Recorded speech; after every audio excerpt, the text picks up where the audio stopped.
নমস্কার, আমি সুদীপ্তা। এভি নিউজে আপনাদের সকলকে স্বাগত। প্রথমেই চোখ রাখবো নিউজ হেডলাইনসে।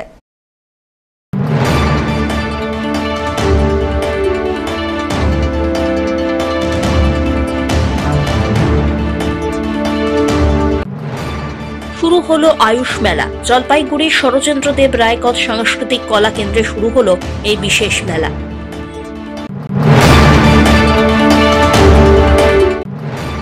লাগাতার হাতির হানা, ধান চাষের পর আলু চাষ করেও লোকসানের মুখে চাষিরা।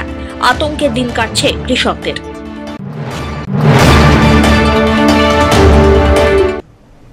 এবার আসছে বিস্তারিত সংবাদে। আজ থেকে 3 দিন ব্যাপী শুরু হলো জেলা আয়ুষ মেলা। এদিন জলপাইগুড়ির শরৎচন্দ্রদেব রায়কথ সাংস্কৃতিক কলা কেন্দ্রে শুরু হলো আয়ুষ মেলা। জেলা এবং স্বাস্থ্য ও পরিবার কল্যাণ বিভাগ আয়ুষ শাখার পক্ষ থেকে করা হয় এই মেলা, যা চলবে আগামী 17ই জানুয়ারি পর্যন্ত। বুধবার তার প্রথম দিন। এই বছরের আয়ুষ মেলা তৃতীয়তম বর্ষে পদার্পণ করল। প্রদীপ প্রজ্বলনের মধ্যে দিয়ে মেলার শুভ উদ্বোধন হয়। উপস্থিত ছিলেন জেলা শাসক শ্যামা পারভিন, জেলা পুলিশ সুপার খন্ডেবহালে উমেশ গণপত, জেলা মুখ্য স্বাস্থ্য আধিকারিক অসীম হালদার, জেলা পরিষদের সভাধিপতি কৃষ্ণা রায় বর্মন, জলপাইগুড়ি রামকৃষ্ণ মিশন আশ্রমের সম্পাদক স্বামী শিবপ্রেমানন্দজি মহারাজ প্রমুখ। মেলায় হোমিওপ্যাথি থেকে শুরু করে অ্যালোপ্যাথি এবং আয়ুর্বেদ, এমনকি যোগাসনের মতো শারীরিক কসরতের বিষয় নিয়ে মানুষের মাঝে তুলে ধরা হয়েছে বিভিন্ন স্টলের মধ্যে দিয়ে। মেলার পাশাপাশি কলা কেন্দ্রের ভিতরে সাংস্কৃতিক অনুষ্ঠানের আয়োজন হয়। গভর্নমেন্ট অফ ওয়েস্ট বেঙ্গলের হেলথ ডিপার্টমেন্টের নির্দেশে আয়ুষ মেলা প্রত্যেক বছরও হয়। এটা আমাদের যেটা অল্টারনেটিভ মেডিসিনের যেটা আমাদের মেথডস আছে, যেমন আয়ুর্বেদিক, ইউনানি, হোমিওপ্যাথি, ন্যাচুরোপ্যাথি, সিদ্ধা, এইসব যে মেথড আছে ওটাকে প্রমোট করে পাবলিককে ওটা অ্যাওয়ারনেস করার জন্য এটা মেলা করতে হয়। তো আজকে এটাই মেলা আমাদের হচ্ছে এখানে। 3 দিন ধরে প্রোগ্রাম হবে। আজ থেকে স্টার্ট হচ্ছে, 3 দিন ধরে চলবে। এখন তো অনেকটা ব্যাক টু নেচার দিকে সবাই যাচ্ছে, কিন্তু যত আমাদের লাইফস্টাইল হয়ে গেছে, স্ট্রেসফুল লাইফগুলো আছে, যেখানে অনেকগুলো ব্যাধি হচ্ছে, ওখানে লাইফস্টাইল চেঞ্জ করা, ব্যাক টু নেচার, এটাই আমাদের আজকে মোটো আছে।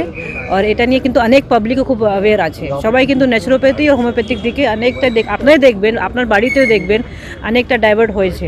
কেন কি প্রিভেন্টিভ যেটা হয়, যেটা এখানেই হয় প্রিভেন্টিভ, তাহলে একবার যদি হয়ে যায় তখন তো আপনাকে অ্যালোপ্যাথি ছাড়া কিছু করতে হবে না।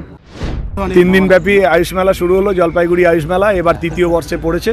তো আজকে তার প্রথম দিন। আজকে র্যালি পদযাত্রার মাধ্যমে শুরু হয়েছে এবং এখন তার ইনঅগারাল সেশন চলছে, উদ্বোধনী অনুষ্ঠান। এই স্টলের মাধ্যমে আপনারা কি পাওয়া যাচ্ছে? বার্তা একটাই, যেটা মানুষকে সচেতন হওয়ার জন্য, এবং আয়ুষ পদ্ধতির যে চিকিৎসা পদ্ধতিগুলো আছে এখানে, আয়ুর্বেদ এবং হোমিওপ্যাথি চিকিৎসা পদ্ধতি এখানে অ্যাভেলেবেল জেলাতে, এবং সেন্টারগুলোও আছে। সেখান থেকে মানুষ যেন আয়ুর্বেদ এবং যোগা পদ্ধতির চিকিৎসা পদ্ধতির সুযোগ নেন, আরও বেশি উপকৃত হন, এবং তার সঙ্গে যোগ এবং মেডিটেশন এই ব্যাপারটা যাতে অন্তত প্রতিদিনের জীবনযাত্রায় একটা অঙ্গীভূতভাবে কাজ করেন, এবং সেটাকে প্রত্যেক শিশুবেলার থেকে সবাইকে শেখান। এটা হচ্ছে বার্তা দেবো আমরা। এবং মেডিসিনাল প্ল্যান্টসের ডিস্ট্রিবিউশন হবে। মেলায় আয়ুর্বেদিক স্টল, হোমিওপ্যাথিক স্টল থেকে শুরু করে যোগা মেডিটেশনের বিভিন্ন ভেষজ উদ্ভিদ যে বিতরণ, তার প্রদর্শনী এবং ফ্রি ডিস্ট্রিবিউশন। তাছাড়া টিনলে সাহেবের একটা সোয়ার ইকপা বলে একটি নতুন স্টল আছে, যেটা এখন আয়ুষ এর মধ্যেই, মন্ত্রণালয়ের মধ্যে অন্তর্ভুক্ত হয়েছে। এবং তাছাড়াও চক্ষু পরীক্ষা শিবির থেকে শুরু করে, জলপাইগুড়ি গভর্নমেন্ট মেডিকেল কলেজের স্টল থেকে শুরু করে আরও বিভিন্ন রকম স্বাস্থ্য শিবির রয়েছে। সব্যসাচী মজুমদারের রিপোর্ট, এভি নিউজ।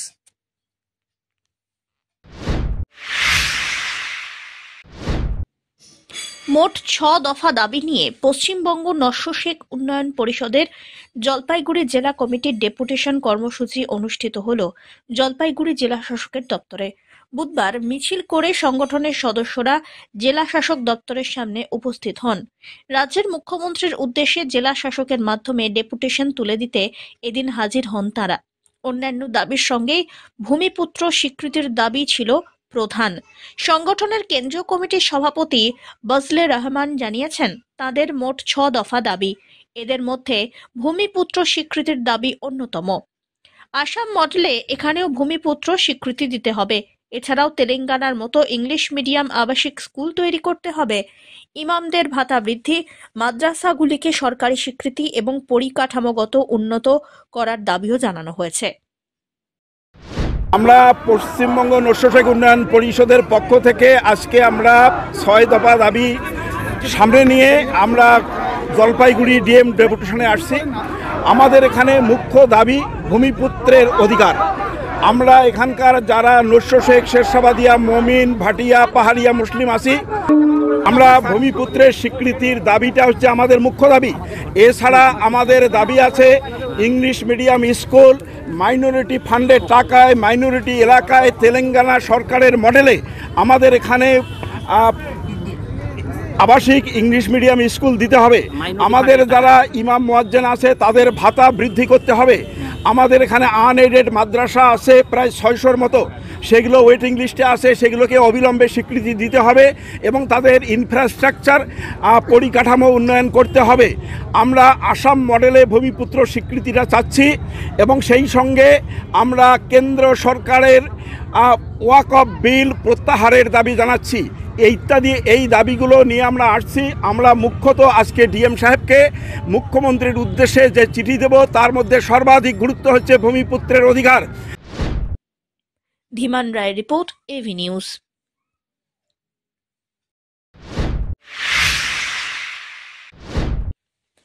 লাগাতার হাতির হানা, ধান চাষ করে লোকসানের মুখে পড়তে হয়েছিল। সেই লোকসান সামাল দিতেই চাষিরা আলু চাষ করছেন, কিন্তু আলুর ক্ষেতকেও রেহাই দিচ্ছে না হাতি। জঙ্গল থেকে লোকালয়ে এসে আলুর ক্ষেতেও তাণ্ডব চালালো তারা। এতে এক প্রকার দিশেহারা হয়ে পড়েছেন কৃষকরা। ডুয়ার্সের মাটিয়ালি ব্লকের উত্তর ধূপঝোড়ার জয়ন্তী ভিলেজ এলাকার কৃষক রফিক আলম পলাশ মোহাম্মদ এবার প্রায় 12 বিঘা জমিতে আলু সহ অন্যান্য সবজির চাষ করেন। কিন্তু মঙ্গলবার রাত্রে পার্শ্ববর্তী গরুমারা জঙ্গল থেকে একটি হাতি বেরিয়ে চলে আসে জয়ন্তী ভিলেজ এলাকায়। হাতিটি তাদের প্রায় 1 বিঘা আলুর ক্ষেত নষ্ট করে। পরে স্থানীয় বাসিন্দাদের চিৎকারে হাতিটি ফের ওই এলাকা থেকে চম্পট দেয়। ক্ষতিগ্রস্ত কৃষকরা জানিয়েছেন, হাতির হানার জন্য ধান ঘরে তুলতে পারা যায়নি। সেই লোকসান সামাল দিতে আলুর চাষ করা হয়েছে। যেভাবে হাতি আলু খেতে এসেও ক্ষেত নষ্ট করছে, তাতে আবারও লোকসানের সম্মুখীন হতে হবে। এলাকায় হাতির হানা রুখতে বনকর্মীদের নিয়মিত টহলদারির দাবি জানিয়েছেন তারা। কালকে রাত্রে হাতি আসছিল, হাতি এসে আলুর প্রচণ্ড ক্ষতি করছে। এর আগেও তো আসছিল হাতি এসে তো আলুর তো যখন ছোট ছিল তখন হাতি আসছিল, অতটা গুরুত্ব দেয়নি। এখন আলু বড় হয়ে গেছে, আলু এভাবে যদি নষ্ট করে দেয় প্রতিদিন আইসে, তো এইভাবে তো কৃষকরা মরে যাবে। অ্যাকচুয়ালি আমাদের তো এর আগে তো ধান ফসল করছি, ধানে তো কোনো উৎপাদন পাইনি, তো এবার উদ্যোগ নিয়েছি যে ধানটা যেহেতু হয়নি তা আলু করি। তা আলু তো করে দেখতেছি আলু তো যে অবস্থা কাহিল করে দিচ্ছে। ছোট যখন ছিল তখন তো হাতি এসে করছিল, উৎপাদনটাকে নষ্ট করে দিয়েছিল, অতটা কেয়ার করিনি। তবুও এখন তো আলুর চাষ মোটামুটি বড় হয়ে গেছে, 25-30 দিনের মতো হয়ে গেছে, আলুও ফলছে ভালোই। এর মধ্যে যদি এইভাবে আইসে নষ্ট করে দেয় পুরো ফসলটাই নষ্ট হয়ে যাবে। কালকে যেভাবে আসছিল তো এই 8-10 বিঘা আলু করে আলুর যে জায়গাটা পুরোটা নষ্ট করে দিয়েছে। প্লাস এইভাবে যদি নষ্ট করে দেয় 1 বিঘা জমি এইভাবে তো নষ্ট হয়ে গেছে অলরেডি, এইভাবে যদি নষ্ট করে তাহলে তো অবস্থা আবার খারাপ হয়ে যাবে। এর অবস্থাতে শোচনীয় হয়ে যায় পড়বে। কত বিঘা জমি চাষ করেছেন? টোটাল তো সব কিছু মিলাই আমরা করছি 12 বিঘার মতো। আলু করছি 7 থেকে 8 বিঘা হবে। বাঁধাকপি আছে, ফুলকপি আছে, তারপর লঙ্কা আছে, রসুন আছে, তারপরে লাফা আছে, বেগুন আছে, সব করা হয়েছে। এর মধ্যে যদি এ নষ্ট করে দেয় তাহলে তো কৃষকের আর বাঁচতে লাগবে না। বুধবার জলপাইগুড়ি জেলা স্বাস্থ্য দপ্তরের কুষ্ঠ বিভাগের উদ্যোগে কলকাতার আরজিকর হাসপাতালে বিশিষ্ট চিকিৎসক দলের সক্রিয় অংশগ্রহণে এক বিশেষ শিবির অনুষ্ঠিত হল জলপাইগুড়ি গভর্নমেন্ট মেডিকেল কলেজ ও হাসপাতালের অধীনস্থ সুপার স্পেশালিটি হাসপাতালে। এই দিনের শিবিরে পূর্ব থেকে চিহ্নিত করে রাখা জেলার 30 জন কুষ্ঠরোগী এই অসুস্থতার কারণে যাদের দেহের অঙ্গ বিকৃত হয়েছে সেই সব রোগীদের অস্ত্রোপচার করে স্বাভাবিক অবস্থায় অঙ্গটিকে ফিরিয়ে দেওয়ার কাজ করলেন আরজিকর হাসপাতালের বিশিষ্ট চিকিৎসক দলের সদস্যরা। হ্যাঁ, এই উদ্যোগটা অ্যাকচুয়ালি চলছে 2005 সাল থেকে এবং পশ্চিমবঙ্গের বিভিন্ন জেলাতে আমাদের রাজ্যের কুষ্ঠ দপ্তর থেকে যোগাযোগ করে এবং পেশেন্ট স্ক্রিন করে রাখা হয় এবং জেলার সেই জেলার যে কুষ্ঠ দপ্তরগুলি সেই পেশেন্টদেরকে স্ক্রিন করা এবং তারপরে অপারেশন রাখা ক্যাম্পের আয়োজন করা সেগুলি করে।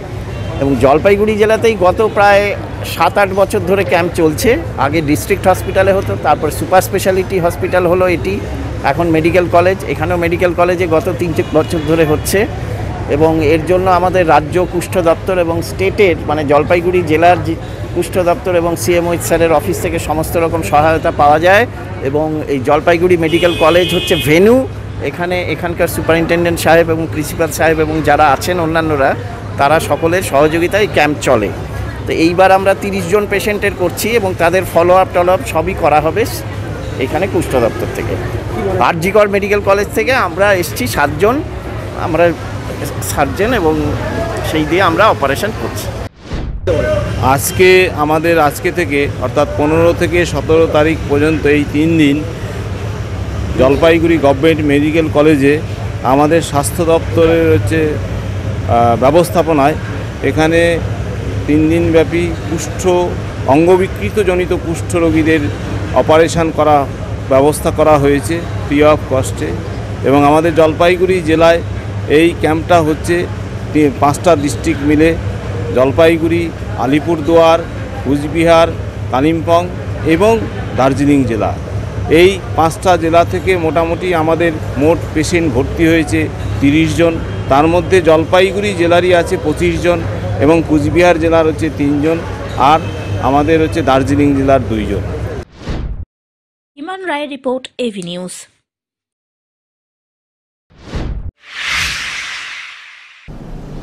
নিয়ে নিচ্ছে ছোট্ট একটি বিরতি, ফিরে আসছি বিরতির পর, সঙ্গে থাকুন।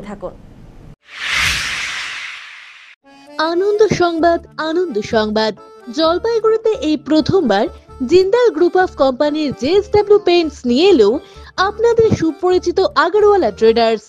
সর্বভারতে প্রথমবার যে কোনো কালার পাবেন এক দামে, পাবেন চন্দন সুগন্ধিযুক্ত ওয়ালপুটিও। এছাড়াও ডিস্টেম্পারের থেকে সামান্য কিছু বেশি দামে পেয়ে যাবেন প্লাস্টিক পেইন্ট, রয়েছে অ্যান্টি মসকুইটো পেইন্ট, এছাড়াও রয়েছে প্রাইমার এবং তারপেনবিহীন সরাসরি ব্যবহারযোগ্য এনামেল। রং ম্যাচিং ও প্রোডাক্টের বিবরণ কোম্পানির অভিজ্ঞ লোক দ্বারা সাহায্য করা হয়। অধিক কভারেজ এবং গ্যারান্টিযুক্ত এবং সকল প্রোডাক্টে রয়েছে আকর্ষণীয় ছাড়।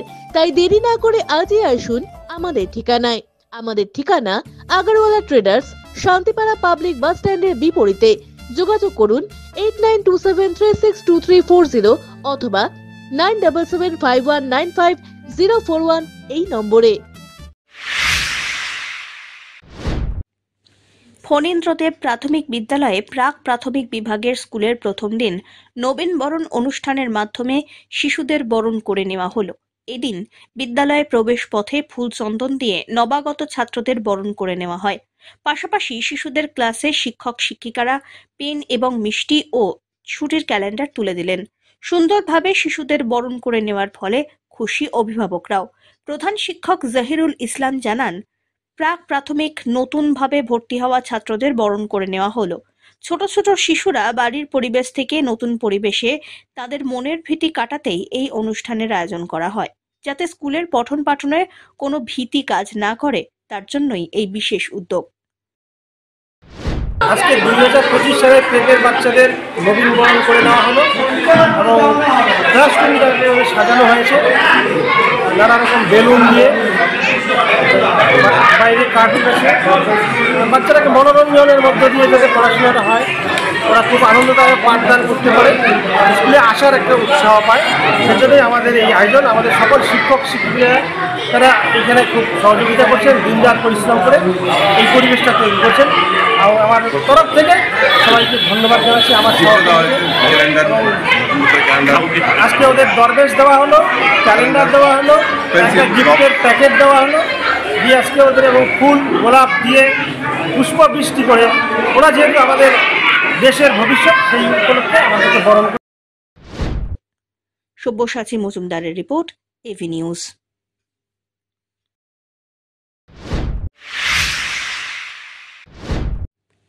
টাউন ক্লাবের 125 বছর পূর্তি উপলক্ষে তোরণ উদ্বোধন হয়ে গেল। উদ্বোধন করলেন সদর মহকুমা শাসক। জলপাইগুড়ি টাউন ক্লাবের ১২৫ বছর পূর্তি উপলক্ষে টাউন ক্লাব প্রধান গেটের সামনে একটি তোরণের উদ্বোধন হয়। তোরণটির উদ্বোধন করেন সদর মহকুমা শাসক তমজিৎ চক্রবর্তী।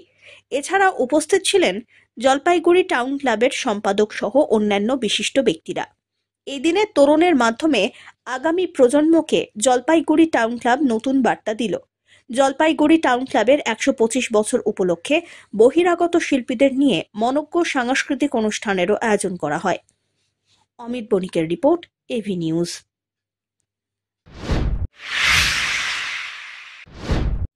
সুবর্ণ জয়ন্তী বর্ষকে সামনে রেখে সারা বছর ব্যাপী বিভিন্ন কর্মসূচির উদ্যোগ গ্রহণ করা হয়েছে সেন্ট পল স্কুলের পক্ষ থেকে। এই উপলক্ষে দুস্থ মানুষদের শীতবস্ত্র বিতরণের পাশাপাশি ইন্টার স্কুল বাস্কেটবল টুর্নামেন্টের আয়োজন হয়। স্কুলের তরফ থেকে মিহির বন্দ্যোপাধ্যায় জানিয়েছেন, বিগত বছরের 15ই জানুয়ারি থেকে শুরু হয়েছে সুবর্ণ জয়ন্তী বর্ষের অনুষ্ঠান। এবছর 15ই জানুয়ারি বিভিন্ন অনুষ্ঠানের মাধ্যমে এই বর্ষের অনুষ্ঠানের সমাপ্তি হচ্ছে বলে জানিয়েছেন তিনি। না, আমরা গত বছর 15 জানুয়ারি আমাদের সিলভার জুবলি সেলিব্রেশন শুরু করি। এই বছর 15 জানুয়ারি এটা শেষ হয়েছে বলা যেতে পারে। আজকে আমাদের কর্মসূচির মধ্যে ছিল, প্রধান কর্মসূচি ছিল আমাদের এই যে 110টি পরিবারের হাতে শীতের বস্ত্র অর্থাৎ কম্বল দেওয়া। সেটা আমাদের স্কুলের বাচ্চারাই এবছর দরিদ্র পরিবারের হাতে তুলে দিয়েছে।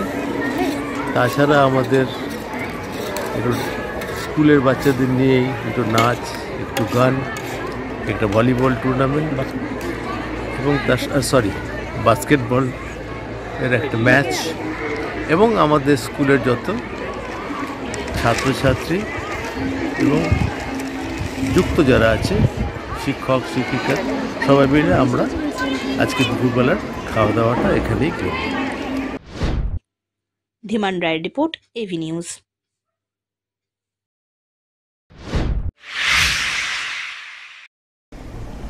শেষ করবার আগে নিউজ হেডলাইন্স আরো একবার।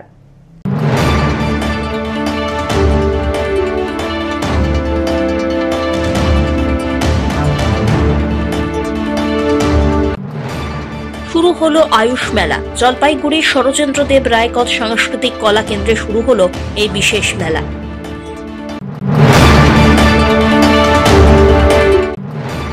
লাগাতার হাতির হানা, ধান চাষের পর আলু চাষ করেও লোকসানের মুখে চাষিরা। আতঙ্কে দিন কাটছে কৃষকদের। শেষ করবার আগে নিউজ হেডলাইন্স আরো একবার। এখনকার মতো এভি নিউজ এ পর্যন্তই। পরবর্তীতে আসছি আরো সংবাদ নিয়ে। দেখতে থাকুন আমার ভিশন। নমস্কার।